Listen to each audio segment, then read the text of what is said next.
Good morning, everybody. Hope you all are doing well. Having a good Wednesday morning. I thought our guys came out. We got some good work in. You continue to emphasize situations, fundamentals, all aspects. You had some good work in special teams today. You obviously. Just in all aspects, continuing to push. And, our guys, the embrace of that, the understanding of the steps that are necessary to grow and continue to be, as consistent as we possibly can in our preparation, which will allow us to be as consistent as possible, as we're able to take the field, come Saturday. Trying to always create, adverse situations where we must overcome, going on the road, got a late kickoff, here, at NC State. And so, I think our guys, they understand the steps that are necessary and, making sure that we're controlling the things that we can control, each and every play and being able to focus from there. As earlier in the week, I talked about, be able to provide a little bit of a personnel update, here today. So, just to talk about a couple of changes that will be updated to the roster and other situations. First off, on Monday, or I guess it was Sunday, I had a conversation with James Blackman. Came in, had a really good talk. James, discussed the interest in being able to explore other opportunities after he graduates here from Florida State, and it's something that I support. James and I have really developed a good relationship over the last 9 months, and I appreciate all the work that he's poured into this program, and he's an incredible young man. Has a bright future in front of him. Obviously, as I told him, that's something that he's going to start that process now as he continues to go to school and give everything that he can in that aspect, and that's going to be his focus here moving forward. But I'd like to thank James for what he's done throughout his career here at Florida State, and he's been put in a very challenging situation. It's real easy for people to pinpoint one person or one instance of different things, but I think James he's dealt with coaching changes. He's dealt with a lot of changes when it comes to the personnel and situations around him, and he's always handled himself with class. And he's a young man that is a great character and has a great future in front of him. And so I just wanted to thank James for the time that he provided me an opportunity to coach him, and I wish him all the best as he's moving forward.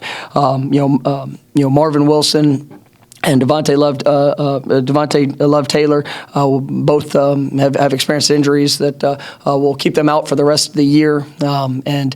Marvin he had a slight procedure that was done. He'll be back. To full speed here really soon. But I appreciate Marvin and his just the leader that he's worked to be to a lot of these young guys and all aspects of what he does. He's going to still be around each and every day. He's out there encouraging guys at practice. I thought his energy on the sideline there Saturday was very impressive. I hate for him that he's not going to be able to finish up this season with us, but it's something that he had to get done, and you definitely we support him in his rehabilitation and obviously what his future is going to be. Devontae, everybody saw this past week. It was unfortunate that that injury has occurred, but since he stepped foot on campus, Devontae's been one of our leaders and a guy that really just is such a servant's heart, and his work with the younger players that have been around him and just the example that he is, it's been special to see, and obviously he's gonna start his rehabilitation process here soon, and we're gonna work to hopefully be able to get him back here this next year, because he's a great young man, and I think has a tremendous future in front of him. Just unfortunately, he won't be in for the rest of the season. Tamarind Terry is no longer a part of the program, and we'll move forward there. Jared Jackson, we got some great news on Jared. I thought Jared was a young man that was through transfer, was ineligible this year. This last week he received his NCAA waiver for immediate eligibility, and then here just this week he got his ACC waiver.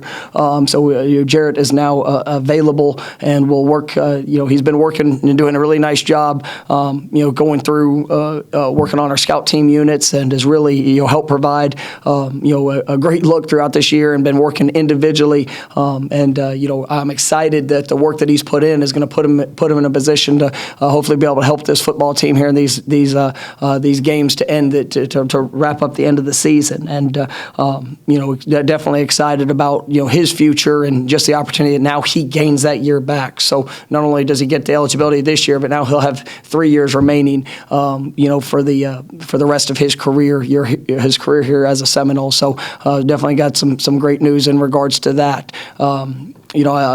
I'll talk about it if there's any questions when it comes to any other personnel. Obviously, we'll discuss. I do want to point out that Hamza has had his best week this week. Has been involved in all drills and everything that we've done, and he definitely is responding the right way within his rehabilitation and all aspects. But he's had probably the biggest workload that he's had up until this point, and I tell you what, it just a real joy to see his energy, the excitement, the leader that he is, and kind of inspiration for others. So was definitely excited to see him even get more involved this week, as we were excited last week with what we saw, and then it really took a big step forward throughout practice and preparation. So we're excited to see what is in front of him here as the week progresses. First question will be Chris Nee from Knowles 247. Continuing on with Hamza and the safeties, what's your expectations for that group in the sense of guys being able to play Bernardo Green and Travis J, for example? Actually, all three of them got practice reps today in team units, and so it was good to see those guys moving around.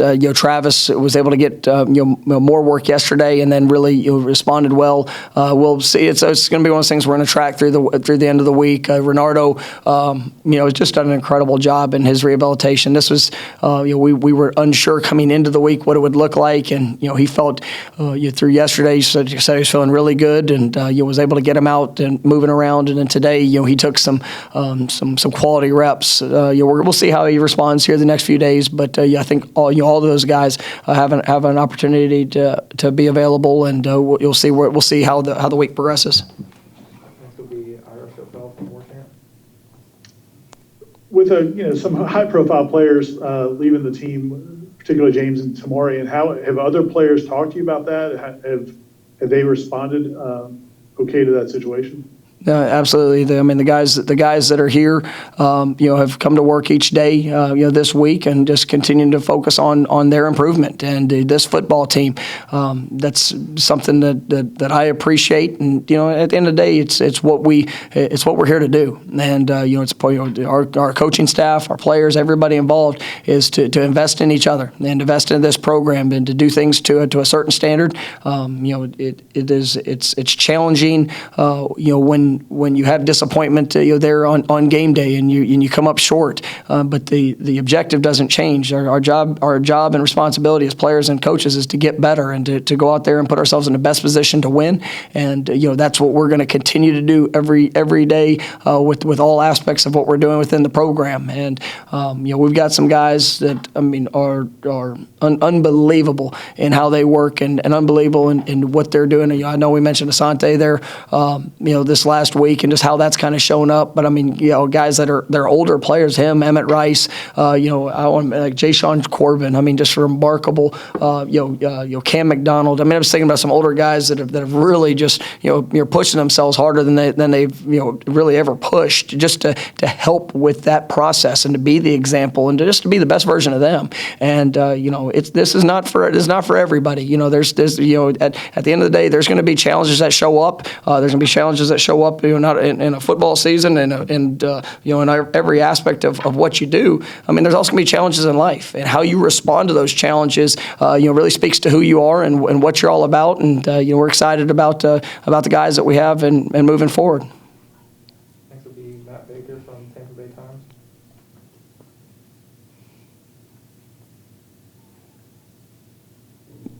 Sorry, two things. Just to clarify on Terry, that was his decision? Yes, he's no longer part of the program. Okay, just double checking. And then the second part, obviously this is a crazy year in every sense.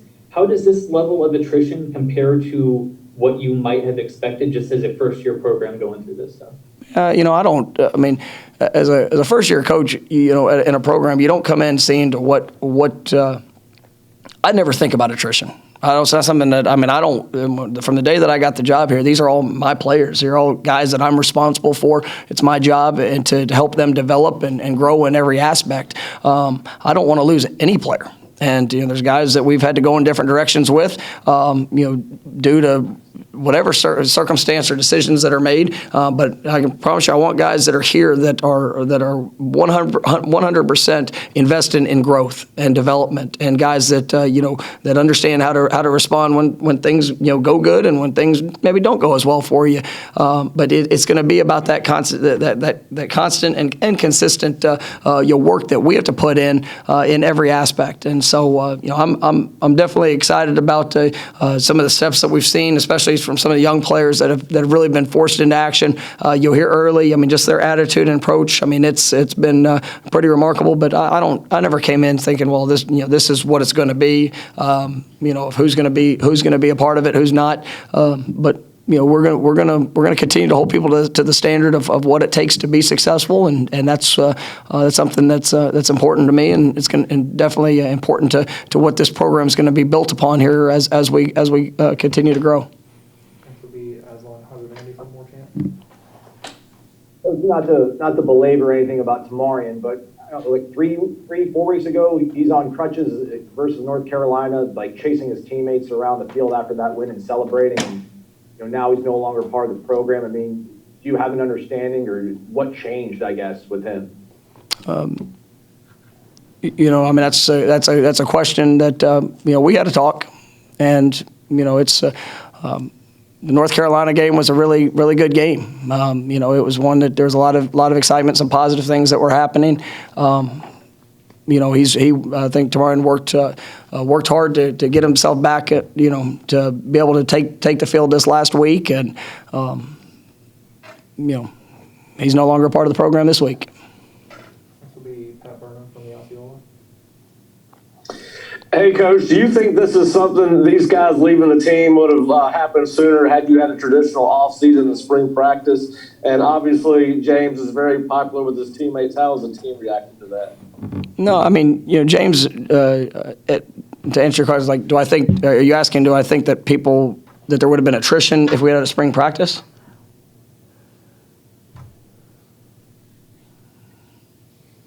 I'll continue on. I guess I don't really understand that question.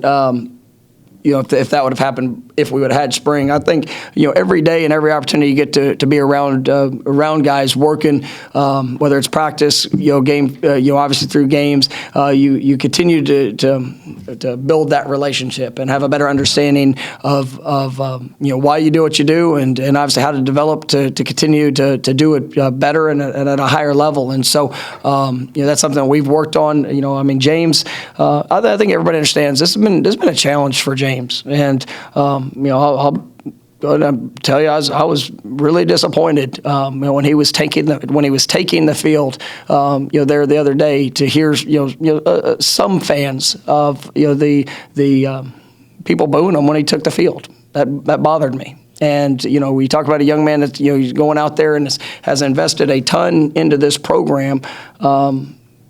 It is not. Maybe it has not worked out at a high enough level for maybe for him and for us at times to achieve the success we wanted. But it's a challenge, and I respect James. I respect who he is as a young man, and I think that it's one of those things that he's going to continue to grow from, the experiences that are in front of him. But I understand his decision. and that's something that, we sat down, had a good talk on Sunday, and I told him anything I can ever do to help him, I'll fully support him and help him in any way that I possibly can, because, he's worked, he's invested, he hasn't had the best of situations. There's probably a couple times he could have made a change in his career even before this, but, he gave us a chance, and he gave us an opportunity, and I'm grateful for that opportunity. I'm glad to know that to know James Blackman and the person that he is, and I absolutely believe that there's probably a right situation that can fit and check off the things that he's looking to do and accomplish as he wraps up his collegiate career. And I'll be there to help support and cheering and whatever I can do throughout that process. And he knows that, and so I think our team, they all support him. And we all want to see James in the best situation possible for him, and so we definitely wish him all the best with wherever that next step in his journey is going to be. Next will be Joey Lamar. Hey, Coach, how's it going? Going well, Joey. Yep. What is the status of Jordan Travis for the upcoming game on Saturday? Jordan will continue to evaluate how he progresses throughout the end of the week to coming up on Saturday. But that's one of those things, just like we've had earlier in the season. Just kind of evaluate that day by day. We'll go back to Ira. With Hamza and you already spoke about him a little bit, but is that the first time he's done team stuff, or has he been able to do team stuff at any point earlier? It was the most extensive work. I mean, he's been out and in practice settings and different things like that. When it comes to full speed, rep after rep, I mean, he was able to put together a really good sequence this week and and how he's working. And I'll tell you, we're out on the field. I guess it was yesterday, and it's. There's a play on defense, and he came up and you fit a play right where you need to be. I mean, great contact, and just to see the smile on his face, it literally brought a tear to my eye. Right on the practice field yesterday when I saw his smile, because that's one of the things that you lose sight of is just the emotional, situations that these kids go through. And Hamza had obviously an injury that it was devastating emotionally to him. I mean, it was one of those things. I mean, this kid loves playing the game. He is a student of it. He wants to be better. All those things that as a coach you're just pouring into, and just to see that smile yesterday on the practice field for an opportunity to compete, and that joy, that's what I do. I mean, that is it. And to see the steps taken in a positive direction, I mean, he is. I'm excited. I'm excited about what this week holds for him, and and whether he's ready to play Saturday or he's continuing to get better. He's continuing to improve. He's continuing to invest, and his teammates see it. His coaches see it, and we're grateful to have him and how he's progressing. All right, next will be Kurt Weiler from Tallahassee Democrat. You talked about Jordan and kind of evaluating him leading up to the game. If he's unavailable, if you have to go to Chuba, I mean, Coach Dillingham talked Monday about a kind of throwing, I think he used the phrase throwing him to the wolves of kind of the situations he was put into, trailing late in games the last 2 weeks. I guess what would be, it's obviously not ideal and it's tough being a true freshman, but what would be your feeling about kind of getting him to play in a fresh game if he had to kind of start Saturday? We'll evaluate and see where what all of that looks like. Obviously, Jordan's status and where that's at. We've been through it. We had Tate that was in that situation earlier this season, and Tate was. Dealing with, he was a little sick last week, wasn't available, a couple days in practice, and was able to get back for the game this past week. And, so Chuba, it was good for him just to really have to get, more repetitions, even going into the last week. And so it's good to see him continuing to grow, in that situation. And obviously, here early in the week, we've been able to get both those guys a lot of reps. And I think that, Chuba his development is something that is it's going to be an ongoing process just due to the circumstances that he's had to face, whether with the injury there in fall camp, the time that he's missed, but being able to the importance of every rep, the importance of everything that he's doing on the practice field. Any game situation that he can find himself in is one that's he's learning on the run. And obviously last week and the week prior were challenges just because of the game situation and what he was kind of forced to have to do. But you really liked his response and the way that he's prepared each week since he's been cleared. And so he's continuing to prepare this week to be ready for any opportunity that might present itself. Are we going to go two more? Next will be Perry from Tomahawk Nation. Coach, this is another emotional bump, I guess, in the journey that this team has had to go through so far this season. How do you kind of navigate that with your team? And then do you maybe anticipate a few more kids leaving or opting out? I mean, you approach every day, trying to pour into each other, pour into players, pour into coaches, continuing to improve in all aspects. This is an emotional year in a lot of ways. And, for what these guys have had to sacrifice just to be able to play the game of football. And, with COVID and testing and all the things that they've had to do, it's unreal. And, to be able to come to work and to build each other and to support each other, that's one of the great joys of being a part of a team. And, we're going to meet these guys where they are and continue to help them grow and get better. And that's truly going to be our continued focus. All right, thank you, Coach. Thanks, guys. One thing I wanted to do, first to the media, I wanted to say thank you for, I know we held off for some of the personnel questions throughout the week. I appreciate you guys respecting that and, being able to get to, because I wanted to have an opportunity to see where things stood, not just with guys that are not, obviously some of those situations, but also being able to get the evaluation of Devontae and on that moving forward. So I appreciate you guys' patience. And then also wanted to wish everybody a happy Veterans Day. That's something that we talked about as a team, is the importance of this day and for the service of all the veterans and to the men and women that help protect our country and allow us the freedoms that we have. So very grateful. And we have a couple of veterans within our organization and staff that our guys were able to give an ovation to there after practice. It was pretty special to see. And so to all the veterans that have served, I just want to say thank you, and we appreciate your service and just who you are. So you guys have a great day, and we'll see you tomorrow, or see you this week.